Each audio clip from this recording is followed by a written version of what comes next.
What if the most powerful marketing force in the NFL last season wasn't some star quarterback or some crazy Super Bowl commercial? What if it was just a pop superstar sitting in the box suite rooting on her boyfriend? It sounds fiction, something straight out of a movie, right? But the reality of it is way more impressive. The Taylor Swift effect has pumped over $1 billion in brand value into the NFL and the Kansas City Chiefs. It all started off with her just showing up to a single game, but it turned into a whole marketing revolution for the NFL. This isn't just any ordinary celebrity couple. This is a crazy collision of pop culture and professional sports, and it created one of the most powerful and unexpected advertising engines in history. So let's break down the crazy numbers and see how one person managed to overhaul the NFL's audience.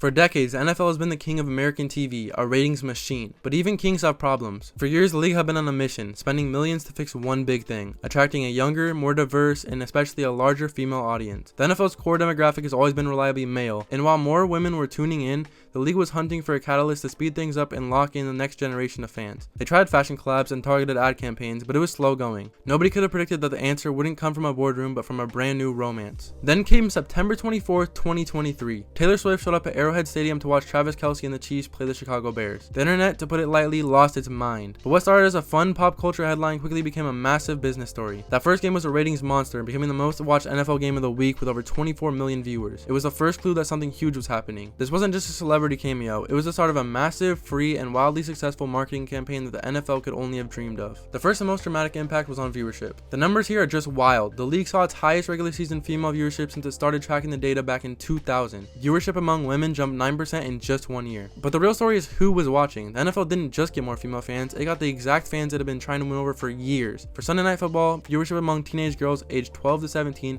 skyrocketed by 53%. For young women aged 18 to 24, it shot up by 24%. These are audiences that are famously hard to get on traditional TV, and now they were tuning into football in record numbers. This surge hit its peak in the playoffs. The AFC Championship game between the Chiefs and the Ravens became the most watched AFC Championship ever, pulling in a staggering 55.5 million viewers. And the grand finale, Super Bowl 58. This event attracted a record 123.4 million viewers, making it the most watched broadcast of all time. A huge reason for that record? The spike in viewership among women. Football wasn't just a game anymore. It was a cultural event that brought Swifties and sports fanatics together. And when a new audience shows up, they don't just watch, they buy stuff. And in sports, that means merchandise. After Swift's first game, sales of Travis Kelce's number 87 jersey shot up by nearly 400% overnight. He went from already being an NFL star to being one of the top 5 best-selling players in the entire league. Fanatics, the NFL's official merch partner, couldn't keep his jersey in stock.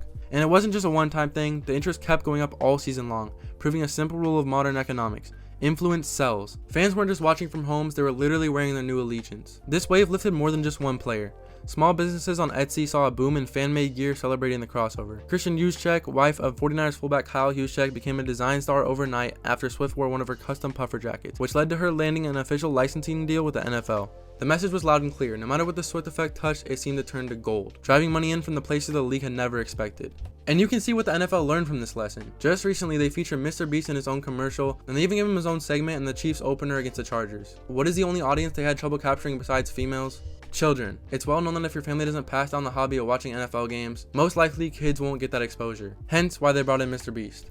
So what's all this attention really worth in dollars and cents? This is where the numbers get really mind-blowing. Marketing analytics firms calculate something called equivalent brand value. Basically, they measure all the exposure, every article, TV hit, and social media post, and figure out what it would cost the NFL to pay for that same amount of advertising. From our first game in September 2023 through the Super Bowl, Taylor Swift generated an estimated $331.5 million in brand value for the Chiefs in the NFL. But it didn't stop there. As the phenomenon dominated headlines, that number kept climbing, with reports in early 2025 estimating the total value had soared past $1 billion. To put that in perspective, the NFL's total sponsorship revenue for a season is around $2.35 billion. A single person who hasn't paid a dime by the league generated value equal to a huge chunk of their entire sponsorship portfolio just by showing up. The return on investment was literally infinite. The league got world-class organic advertising across sports, entertainment, and news outlets all over the globe for free. Today, the real conversation happens on social media, and trust me, the results are there too. In the wake of his fame to a new audience, Travis Kelce's Instagram follower count more than doubled, rocketing from 2.7 million to 6.7 million. The NFL's own social media channels saw a historic shift. In 2024, the number of female followers on the league's official TikTok account grew by over 50%. Social media consumption of NFL content among women aged 13 to 24 exploded. That kind of digital engagement is priceless. It's a direct line to the next generation of fans, building loyalty not through ads, but through culturally relevant moments that people actually want to share. The Chiefs themselves reported reported a game-changing shift. While some reports may overstate the numbers, the team confirmed its female audience grew so dramatically that it brought its fan base much closer to an even gender split,